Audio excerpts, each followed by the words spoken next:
irmãos, que resposta foi essa da cantora gospel Sara Beatriz? Presta atenção nesse vídeo que estão me marcando, eu já comento ao final. Você tem agora uma montanha-russa diante da sua frente, de verdade, que é o seguinte: você está transbordando a sua bolha. Existe o universo gospel, você canta muito e a sua voz está indo além do universo gospel. Às vezes há quem diga, não, tem que ser uma cantora consagrada só ao público gospel. Mas, ao mesmo tempo, por que sonegar a sua voz para outras pessoas, com outras visões de mundo? O mercado vai querer você, não só o mercado gospel. O que você acha que você não deve fazer? Gente, eu já vou deixar eles terminarem aqui, mas eu não sei vocês, mas esse tipo de pergunta dá uma sensação meio, sabe, meio ligado ao mundo espiritual, né? Porque, sabe, sonegar ou negar a sua voz a outras pessoas, sabe? E vê se não tem, ou é coisa da minha cabeça, só eu que pensei nisso. Aquele ambiente bem espiritual, onde, sabe? Aí vem o inimigo soprando, por quê? Sabe? Porque não, não tem nada a ver não, é o tal do nada a ver, né? O que você não pode trair? Como é que você vai lidar com isso? A maior riqueza da minha vida não é o que eu canto, mas a presença que eu carrego. Nossa. Eu amo o fato de eu cantar um Todavia Me Alegrarei e todo o público sentir a presença de Deus, dentro ou fora. Eu nasci para exatamente isso, para que Deus me usasse de uma forma que até talvez quem nem sabia que sentia a presença de Deus pare e veja, sabe? E sinta o que nunca sentiu antes. Eu não saberia falar sobre outra coisa, eu não saberia viver ou viver para outra coisa, ou cantar sobre outra coisa, porque Deus fez tudo na minha vida acontecer. Ele é o real motivo de eu estar aqui na sua frente. Foi Ele que me viu quietinha na laje, quando ninguém me viu, quando ninguém sabia quem eu era. Ele que ouviu todas as minhas orações. Ele que disse, eu sou contigo, não temas. Para que um dia, quando eu chegasse num Criança Esperança, eu subisse sabendo que Deus seria comigo e que vidas seriam alcançadas. E que hoje eu estaria aqui na sua frente falando sobre a minha história de vida. Então, sem dúvidas, o amor da minha vida é Ele, e eu fico muito feliz de poder cantar e declarar sobre um nome que pode todas as coisas, e o mais importante, de saber que através daquilo que Ele me confiou, todos saberão que Ele é Deus. Então eu fico feliz demais de poder cumprir esse propósito. Eita, meu Deus do céu, que resposta foi essa, meus irmãos? Não sei se o Pedro Bial tava esperando essa não, né? Mas o fato é que ela aproveitou da oportunidade ali para poder falar sobre Deus, né? Para poder falar aquilo que Deus fez na vida dela e falar que não existe, sabe, uma outra coisa, um outro mundo a não ser Deus. Não tem como, irmão. A verdadeira alegria, a verdadeira felicidade, o verdadeiro amor, tudo isso nós só encontramos em Deus, meu irmão. É impossível encontrar em outro lugar, porque Ele é a plenitude de tudo. Sem Ele, nada do que foi feito se fez. Ele é o Criador de tudo. Todas as coisas foram feitas para Ele, por Ele, para Ele, meu irmão. Não tem como. E dentro dessa resposta dela, isso daqui cabe um versículo muito poderoso aqui, Tiago, capítulo 3, quando ele escreve a sua carta, que carrega o seu nome, né? Capítulo 3, no verso 11, ele vai dizer, acaso pode sair da mesma fonte águas diferentes?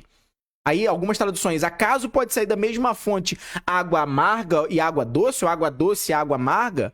Não tem como, irmão. Não tem, na mesma fonte não tem como. Ou vai jorrar uma água ou vai jorrar outra água. Então não tem como eu falar, por exemplo, que não, eu sirvo a Deus, não, eu amo a Deus, não, sim, é isso, aquilo outro, mas aí na minha boca, sabe, entra músicas seculares, sabe, nos meus ouvidos, quando eu tô de fone, entra músicas seculares, eu ouço músicas seculares, eu canto músicas seculares, aí não dá pra entender essa turma aí fora, aí vai doer, mas vai curar, né? Aquilo que me confronta é o que me muda, aquilo que me confronta é o que me transforma.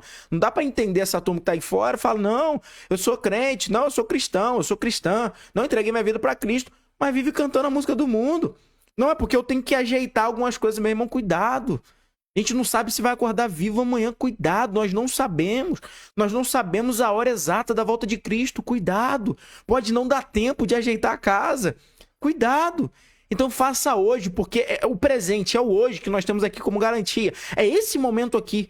Daqui a 1 segundo, 1 milésimo eu já não tenho mais garantia. É o agora, é o nesse momento. É só agora, meu irmão. E cuidado, já que nós tocamos nesse assunto de música, cuidado. Cuidado porque a música é um louvor. A música é um culto. A música é um culto. E você está cultuando alguém. E aqui só tem 3 opções. Ou você está cultuando a Deus, ou você está cultuando ao homem, ou você está cultuando ao inimigo. A pergunta é, quem você tem cultuado com as músicas que você ouve?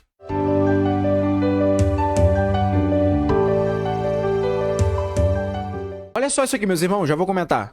Uma música que agora estourou, né? Estourou, agora não, já tem um tempo, né? Mas o pessoal não para pra prestar atenção numa letra, numa parte da letra ali, que aquilo ali, toda vez que eu leio, eu falo misericórdia. Que fala assim, né? Que ruja o leão e que a terra estremeça, né? Né? Aí diante da majestade e tal, não sei o quê. Só que antes fala o quê, né? Fala assim, ó. É depois, né? O descendente de Davi, o homem mais notável, né? O que ele fala? Ele ama a justiça e odeia a iniquidade. Odeia o quê? A iniquidade. Então ele odeia a iniquidade? Cuidado então. Porque fofocar o tempo todo é um pecado que você faz tanto, o nome disso é iniquidade. Se ele odeia a iniquidade, ele não vai te aceitar. Sabe qual é o problema da geração de hoje? A geração de hoje é tão fraca teologicamente que eles estão esperando voltar, sabe quem? O Cordeiro. Só que eles não entenderam que o Cordeiro já veio. Agora eu lembro. Cordeiro você passa a mão. Cordeiro você chega perto. Leão? Irmãos, precisamos comentar sobre esse vídeo aqui, afinal vocês me marcaram justamente pra isso, pra ouvir o meu comentário, o que eu penso a respeito, tá? Gente, olha só, Deus odeia iniquidade, assim como odeia pecado, tá? Deus odeia o pecado, Deus odeia a iniquidade, Deus abomina tudo isso. Deus abomina. O que é temor do Senhor? O temor do Senhor é o princípio da sabedoria. E o próprio livro de Provérbios vai explicar, né? Que basicamente, temer ao Senhor é se apartar do mal. É isso, de uma forma clara, simples e sucinta. Ah, irmão Chamo, não é ter medo de Deus? Não, é apartar do mal, se apartar do mal. Basicamente é amar o que Deus ama e abominar o que Deus abomina. Isso é temor do Senhor, tá? Agora, Deus de fato odeia iniquidade, odeia pecado, mas não é a pessoa. Não confunda, por favor, tá bom? Não é a pessoa. Deus é longânimo, é tardio em se irar. Tudo bem, todos os atributos de Deus estão em pé de igualdade. Então, da mesma forma que Deus é longânimo, ele é justiça. Na mesma medida que Deus é fogo consumidor, ele é tardio em se irar. Todos os atributos de Deus estão em pé de igualdade. Deus dá tempo para que a pessoa se arrependa. Apocalipse 2, 21, se não me falha a memória. Deles tempo para que se arrependessem. Só que Deus também é juiz. Gênesis 18, 25. Não julgaria o juiz de toda a terra? Existe o cálice da maldade, que ninguém sabe quando é que esse cálice transborda. Mas quando ele transborda, o juízo de Deus se torna iminente. É por isso que a gente vê pessoas praticando mal, fazendo mal pra todo mundo. E por que nada acontece com essa pessoa? É porque o cálice da maldade ainda não transbordou. Quando transbordar, o juízo de Deus é iminente. E nós sabemos que uma hora transborda. Sabemos disso. Outro ponto é que nós sabemos que no grande dia, chamado o dia do Senhor, nada passará impune. Porque de fato ele virá como leão. Morreu como cordeiro, virá como leão, a fim de julgar as nações. E a Bíblia me declara, me garante que ele é o justo juiz, tá bom? É a perfeita balança de Deus. Agora, por favor, não confundam, tá? Deus odeia iniquidade, odeia o pecado, mas não a pessoa, nunca a pessoa. Deus dá tempo para que ela alcance o arrependimento, né? A própria Bíblia diz que Deus não tem prazer na morte do ímpio. O que é o ímpio? É aquele que vive numa vida de pecado, vive de uma forma deliberada, consciente, vive errando, certo? Abriga pecadinhos de estimação. Esse é o ímpio, mas Deus não tem prazer na morte dele. Deus quer que ele alcance o arrependimento. Agora, se porventura ele continuar, obviamente o juízo de Deus se tornará iminente para a vida dessa pessoa. Ah, então quer dizer que se a pessoa se arrepender não tem consequência? Tem consequência, né, irmãos? Todo pecado ele gera, sim, uma consequência. Agora, o mais importante é o quê? É a salvação. É o mais importante. Agora, uma coisa que ele falou aqui, vale muito a pena a gente ressaltar também, essa questão da fofoca, né? Da intriga, do disse-me-disse. Tem muita gente que só olha os pecados, né? Olha o pecado ali, o fulano... Alguém, né? A gente tem que tomar cuidado com as falas. alguém. Fulano foi lá no banco e pegou tudo. Fulano... mas tem aqueles pecados também que é pecado, irmão. Não deixa de ser pecado, não. Aquele pecadinho que você acha que é mínimo, né? Mas é pecado. E se torna iniquidade. Praticada de uma forma, sabe? De uma forma contínua. É pecado. A fofoca, a língua. A Provérbios vai dizer 6 coisas Deus detesta. Mas a 7ª, a sua alma abomina. Aquele que causa confusão, intriga, divisão no meio dos irmãos. E aí? Pecado também. E a alma de Cristo, a alma de Deus, abomina esse tipo de coisa. Então, meu querido, cuidado, só ficar olhando para as coisas grandes, esquecer das pequenas também, né? Do famoso agüero, da famosa trave.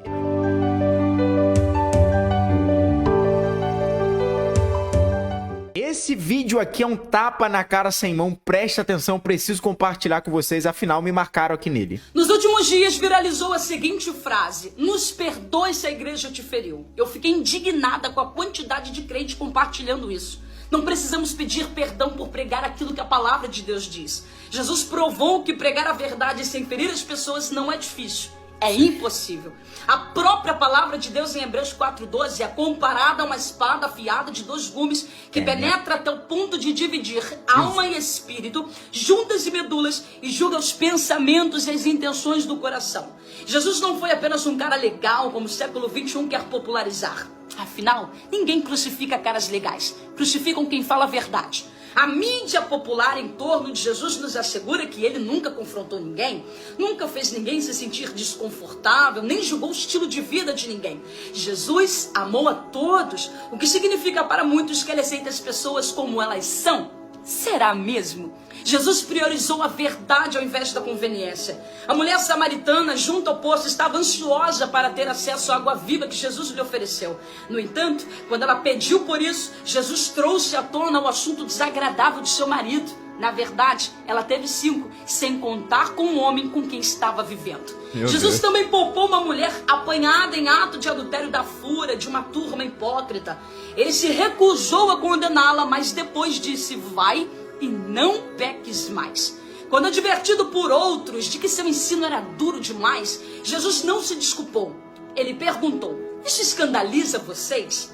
Alguns cristãos estão se esforçando muito para evitar qualquer chance de ferir alguém, mas não estão mais preocupados em desagradar a Deus e a sua palavra. Meu Deus do céu, gente, me marcaram nesse vídeo aqui, o perfil dela é Amanda Silva e ponto, tá? Pelo menos é o que me marcaram aqui. Vão lá e visitem. Gente, olha só, preciso falar um negócio com vocês. Isso aqui é mais pura verdade. Isso aqui é mais pura verdade. Inclusive, numa reunião onde o pessoal tava se levantando, começando já a ir embora. Isso tá lá na Bíblia, tá registrado. O pessoal já começando a se levantando e indo embora. Jesus, o discurso tá duro demais. As pessoas estão levantando e estão indo embora. Você acha que Jesus mudou o discurso? De modo algum. Jesus simplesmente foi e perguntou: e tu? Por que você não vai também? Aí Pedro responde: Senhor, mas para quem iremos nós, se só tu tens a palavra de vida eterna? Eu chego a arrepiar, gente, meu Deus do céu. Fato é que Jesus, ele não agradou ninguém. Jesus pregou a verdade, pregou a palavra, e a verdade é confrontadora. E é aquilo que eu venho dizendo também: o mundo gosta muito de uma doce mentira, mas repudia uma dura verdade. Uma das coisas que eu sempre falo nas aulas que eu ministro na EBD é o seguinte: a Bíblia o tempo todo nos confronta.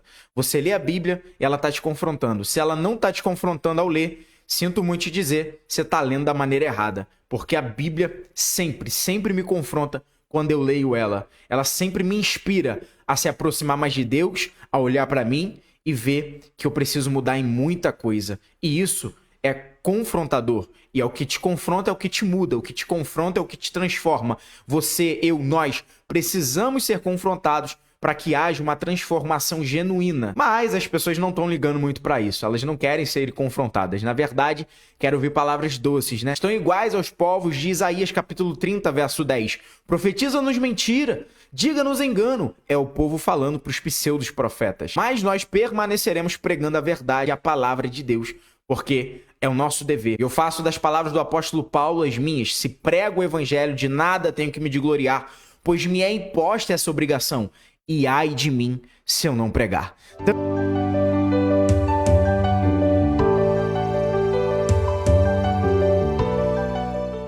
Isso aqui pode acabar confrontando muita gente, mas é aquilo que nos confronta, é o que nos muda e transforma. Olha só. A gente não precisa de ídolos gospel com a cara do avivamento de Deus.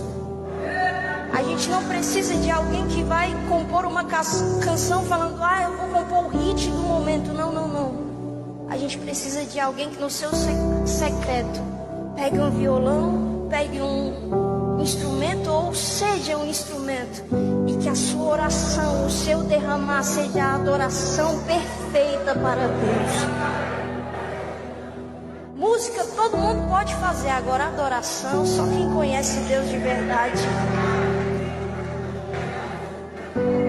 A gente não precisa das pregações mais eloquentes.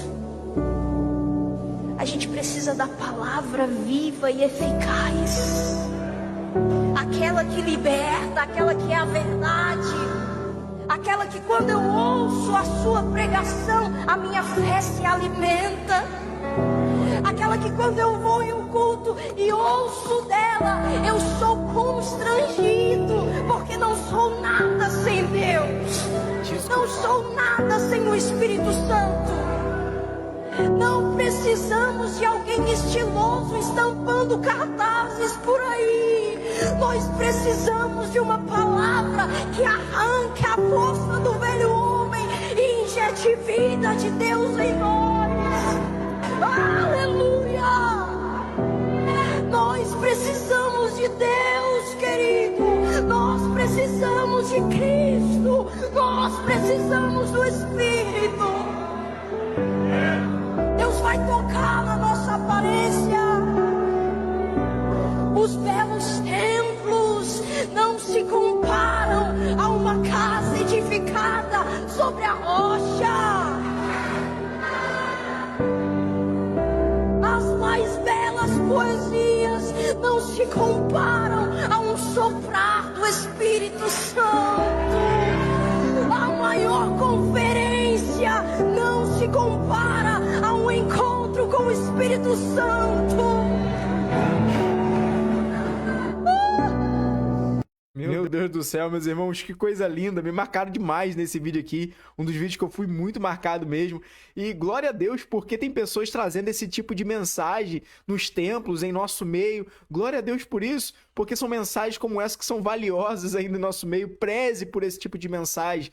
Preze, porque hoje em dia tá complicado, irmãos. É muita gente querendo massagear ego dos outros, é muita gente querendo, sabe, pregação coach. Hoje em dia tá muito assim, pregação coach. Não, porque eu tenho que tomar cuidado para não ferir fulano, para não ferir ciclano, eu tenho que tomar cuidado aqui. Irmão, prega a palavra. O cuidado que você tem que ter é pregar a palavra, não fugir dela. Agora, abriu o texto, pregou o texto, amém, meu querido, amém. Se vai confrontar, melhor ainda, a palavra tem que nos confrontar. A palavra que não confronta não produz mudança, porque aquilo que me confronta é o que me muda, o que me confronta é o que me transforma.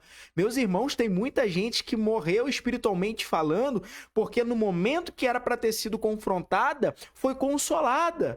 Existem momentos que nós não precisamos ser consolados. Existem momentos que nós precisamos ser confrontados. Um choque de realidade, sabe? Para a pessoa sacudir a poeira, levantar mesmo e falar, rapaz, eu sou pecador, eu preciso de Deus na minha vida, porque sem Deus eu não sou nada. Sem Deus eu não posso nada. Somente em Cristo nós podemos fazer. Somente em Cristo nós podemos prosseguir. Somente em Cristo a verdadeira esperança. Somente em Cristo a verdadeira felicidade, a plena alegria está em Cristo. Glória a Deus por esse tipo de mensagem, meu irmão. Maravilha, maravilha, amei. Glória a Deus. Meus irmãos, para você que chegou até o final, eu tenho uma grande notícia. Vocês me pediram muito. Irmão Sherman, crie o cronograma por onde eu começo a ler a Bíblia. Eu tenho essa dificuldade, sou novo na leitura da Bíblia, sou nova, preciso desse cronograma. Está finalizado, meus irmãos. É só você entrar aí no meu perfil, clica no link lá da biografia, clica nesse link, segue o passo a passo e eu te vejo lá nesse cronograma, tá bom? Bom, no mais é isso, tamo junto, somos um More Bible, mais Bíblia e mais mensagens assim em nosso meio.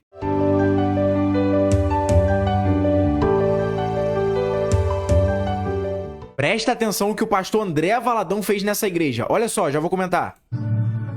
Eu quero que você feche seus olhos, é só você e Jesus.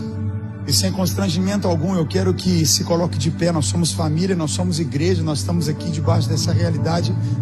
Isso vem muito forte no meu espírito. Você que está aqui hoje, você está atrasado com o seu aluguel ou você está atrasado com a prestação da sua casa, fique em pé agora. Você que está atrasado com o seu aluguel ou atrasado com a prestação da sua casa, levante agora. Isso. Tem mais alguém aqui nessa noite que você está nessa situação? Olha o que vai acontecer. Pode se levantar, nós somos uma família, nós, igreja, nós vamos pagar essa conta sua esse mês com muita alegria, queremos fazer isso. Fique em pé, tem mais alguém? Meu Deus. Pode se levantar. Você sai do teu lugar, vem cá, querida. Deus mandou falar com você, você é muito especial. No meio do culto desse, uma multidão de pessoas aqui, Ele falou para eu falar com vocês. Ele está chamando vocês aqui, vocês não vão ter falta de nada. Meu Deus do céu, gente, meu Deus do céu. É isso que eu falo, é ser igreja, é a essência em nós, é o próprio Cristo em nós. Quando eu falo, irmão, de ser igreja, eu tô falando disso aqui também. Aí tem gente que acha que, não, igreja só quer sugar de você, só quer, sabe, pegar as coisas de você. Irmãos, mas quando é isso daqui, quando isso aqui acontece, essas pessoas não divulgam, essas pessoas não mostram, essas pessoas não estão nem aí, porque na verdade eles querem difamarem a igreja. Eles acham que não serve pra nada, eles acham que não ajuda em nada. Mas o fato, meu irmão, é que a igreja, ela tem o seu trabalho sim na sociedade, ela faz muita diferença sim. Olha que coisa linda, você imagina só, tá no meio do culto e do nada isso aqui acontece, meu irmão. Você de repente, sabe, tá ali cultuando, deixou seus problemas lá fora, tá ali cultuando a Cristo e do nada, meu irmão, do nada, o pastor chega e fala que a igreja vai pagar o teu aluguel, você que tá com o aluguel atrasado, e vai pagar também sua prestação, você que tá com ela atrasada da compra da sua casa. Meu Deus do céu, gente, meu Deus do céu. De pensar ainda que tem gente que vai criticar, porque foi filmado, porque estão divulgando, porque estão mostrando. Irmãos, é Bíblia isso? Vocês não estão lendo a Bíblia não, gente? Mateus capítulo 5, verso 16 vai falar que brilhem a luz de vocês diante dos homens, para que vejam as suas boas obras e glorifique o Pai de vocês que está nos céus. É Bíblia, irmão. É Bíblia. O mundo precisa ver que a igreja é isso aqui também. O mundo precisa enxergar que isso daqui é ser igreja. E é isso aqui que a igreja faz também. Apesar de não ficar divulgando aos quatro cantos toda hora, a todo momento, mas às vezes se faz necessário. Porque as pessoas precisam tirar essa ideia, essa imagem deturpada da igreja e achar que tá lá para poder sugar de você. E não é bem assim, irmão. Não é bem assim. Eu congrego, amo congregar e falo sempre, congregue, não deixe de congregar. Uma das estratégias do inimigo é te arrancar de dentro da congregação em comunhão com seus irmãos. Eu sempre faço essa citação ao autor aos Hebreus, capítulo 10, verso 25, se não me falha a memória, vai dizer, não deixe de congregar, assim como os costumes de alguns. No mais é isso, tamo junto, somos um More Bible, mais Bíblia.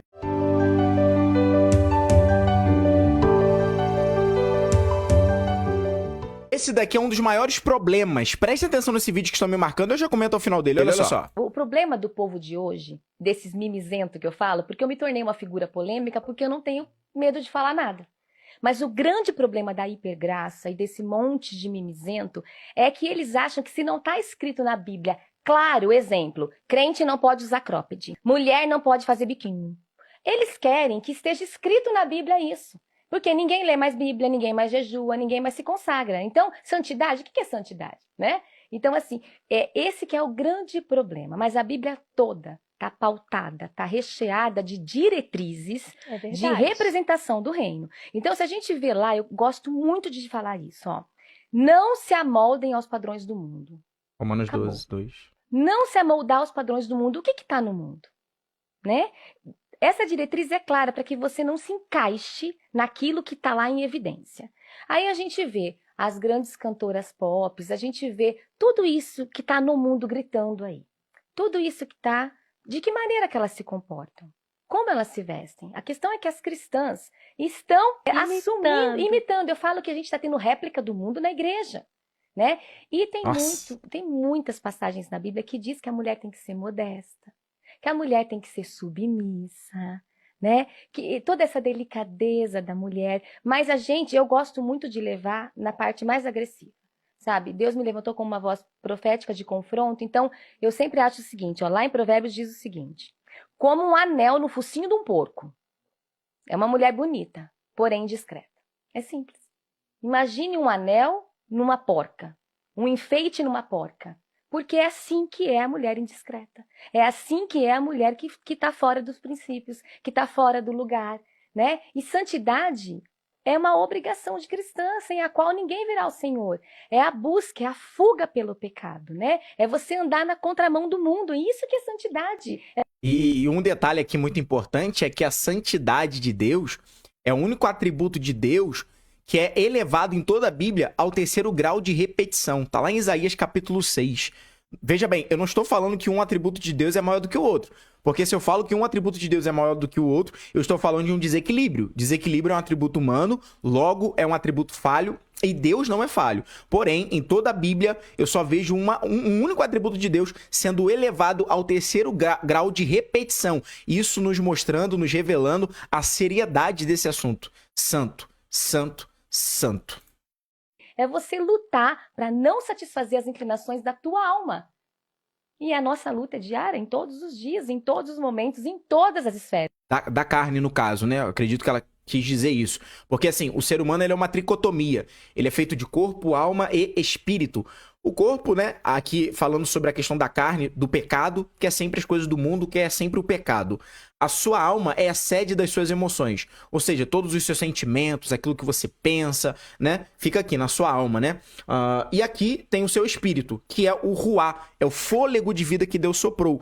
Ou seja, ele sempre vai querer as coisas de Deus. Não existe uma hipótese sequer que o seu espírito vai querer algo do mundo. Não tem como. Não existe essa chance. Porque o ruá é o fôlego de vida do próprio Deus. Ou seja, veio do céu, veio do alto. Então ele sempre vai querer as coisas do alto, ele sempre vai querer as coisas dos céus. Então aqui nós temos a alma que fica no meio dessa briga toda. É por isso que Paulo, escrevendo aos Gálatas, ele vai dizer que é uma briga constante entre a sua carne versus o espírito. E aí quem tá no meio disso tudo? A sua alma, que é a sede das suas emoções.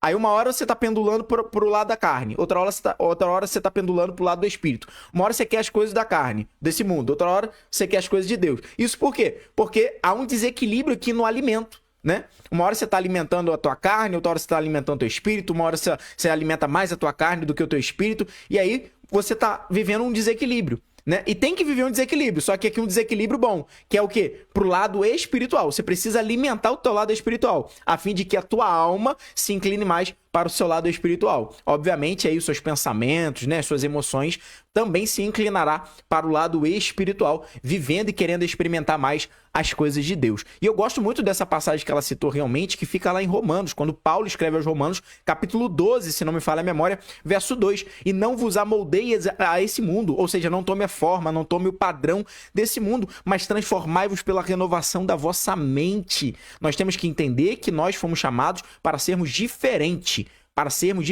E eu gosto muito de uma ministração do Luiz Hermínio. Luiz Hermínio, nessa mensagem, ele vai dizer o seguinte, que quem honra a Deus, ele é capaz de renunciar até as coisas permitidas por amor a Cristo. Eu gosto dessa palavra dele, porque isso daqui faz muito sentido. Embora algumas coisas possam ser permitidas, como, por exemplo, fazer, não sei, imitar alguma coisinha do mundo, né? E não seja, obviamente, ali um pecado em si, né? Mas ele abre mão até disso. Ele abre mão, ele é capaz de abrir mão disso porque ele honra a Cristo, ele honra a Deus, ele honra essa palavra também. Não vos amoldeis a esse mundo, ou seja, eu não vou tomar a forma do mundo. Se o mundo faz isso, eu não faço. Se o mundo caminha por uma mão, eu caminho pela contramão do mundo. Por quê? Porque eu não ando de acordo com o mundo. Mesmo não sendo pecado algumas coisas, eu não ando de acordo com o mundo. Eu abro mão das coisas do mundo. Eu estou sempre na contramão do mundo. É uma palavra confrontadora, nem muitos vão gostar, porém aquilo que me confronta é o que me muda, o que me confronta é o que me transforma, e a Bíblia está o tempo todo nos confrontando. Outro ponto também aqui para você entender melhor, você precisa começar urgentemente já a entender os 13 principais assuntos bíblicos. Você vive uma confusão mental, você vive muitos problemas na sua vida, problemas que você nem sabe que tem ainda, justamente porque você não entende os 13 principais assuntos bíblicos. São esses 13 principais assuntos bíblicos que te darão base para você ter uma vida mais plena em Deus aqui na Terra. E eu abordo cada um deles lá dentro do meu programa de ensino no Discipulado Bíblico, onde basicamente eu pego pela tua mão e caminho junto com você.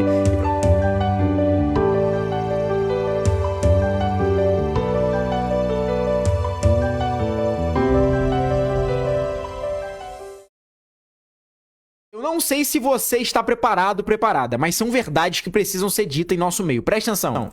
Sabe você, irmã, que conhece os textos que diz que a mulher não pode se vestir de modo vulgar, mas com pudor e modéstia, e você descarta esses textos e vem para a igreja como se estivesse num clube? Pega. Sabe você, cantor, pregador, que sabe que ninguém pode servir, ministrar culto, pregação ou louvor sem levar uma vida de jejum e oração, e tem tempo que você não sabe o que é jejum e oração? Sabe o que é isso? Nossa. Desobediência. Meu Deus do E céu. você sabia, igreja, que desobedece? Deus vai cobrar de vocês, de nós, muito mais do que cobra dos ímpios. Agora pegou muito pregador e cantor aí, hein? Essa fala dele, a última fala aí. Vamos continuar aqui. Meu Deus. Ímpio não tem conhecimento que nós temos da palavra. Verdade. Se você conhece, se o meu filho conhece o meu desejo e me desobedece, o meu compromisso é com ele, o castigo vai ser maior. Eu posso me entristecer com o erro dos filhos dos outros, mas o que me abate é o erro do meu filho. Deus não aceita culto de gente desobediente. Meu Deus. Tem adolescentes que no congresso entra no manto e dá glória, aleluia, lamanaia. Aqui abre a boca para dar glória, mas em casa abre a boca para responder e maltratar seus pais. Aqui a irmã abre a boca e dá glória, mas em casa a irmã amaldiçoa seu marido. Meu Deus. Aqui o irmão dá glória a Deus, aleluia, amém, mas em casa você maltrata a sua esposa com palavras torpes. Aí chega aqui, você quer falar língua estranha? Lava a tua boca para falar língua estranha, irmão. Nossa. Meu Deus do céu. Meus irmãos, marcaram demais aqui nesse vídeo, e são verdades que precisam ser ditas em nosso meio. É por isso que vocês viram e mexem a ver aí eu trazendo vídeo. Primeiro que vocês me marcam demais mesmo, né, nos vídeos do pastor Eliseu Rodrigues, mas vira e mexe, a gente dá uma preferência aí por trazer mesmo, porque são vídeos que de fato traz a verdade, confronta, né? E eu tenho dito isso pra vocês, o que me confronta é o que me muda, o que me confronta é o que me transforma. Quando eu leio a Bíblia tem que me confrontar. Porque quando eu leio a Bíblia e ela me confronta, e eu sinto esse desconforto, que é um desconforto bom, porque ali eu consigo enxergar que eu preciso mudar, eu preciso melhorar, pronto, eu já entendi tudo. Então, na medida que nós somos confrontados por intermédio da genuína palavra de Deus, nós somos transformados. Amém? Maravilhoso esse vídeo, muito necessário mesmo. Demais, irmãos. Aí aqui eu não posso deixar de ressaltar uma palavra que Mateus escreve, no Evangelho de Jesus Cristo, segundo escreve Mateus, o seguinte: que resplandeça a vossa luz diante dos homens, para que eles vejam as suas boas obras e glorifiquem o vosso Pai que estás nos céus. Obra não importa? Será mesmo que obra não importa se a própria Bíblia diz que a fé sem obras é morta? Então não adianta só, né, com a boca, ai, eu adoro a Deus, ai, eu confesso a Deus que Ele é meu Senhor, ai, e é manamanai pra lá, manamanai pra cá, e aí, como é que tá as obras? E aí, como é que tá? Tá fazendo obra de Deus? Tá fazendo a obra de Deus? Como é que tá sendo o seu testemunho de vida? Porque uma coisa eu tenho dito, a maior ministração, eu prego desde os 12 anos de idade, né, pastor Eliseu Rodrigues deve pregar pra lá disso, e a maior ministração não é aquela que eu preguei na igreja A, B ou C, não é o que o pastor Eliseu Rodrigues pregou na igreja A, B ou C ou D, não. A maior ministração do pastor Eliseu Rodrigues, aqui eu falo com a maior certeza.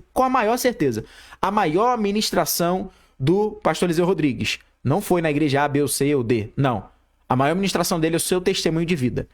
É o que ele é na sua vizinhança, na sua casa, né? Na sua família, o que ele é, por onde ele vai, por onde ele anda. É o que eu sou, por onde eu vou, por onde eu ando. Porque a Bíblia diz que nós estamos rodeados de nuvem de testemunhos. A maior ministração, a sua maior ministração, precisa ser o seu testemunho de vida. Para quando alguém olhar e falar, ali vai o homem de Deus.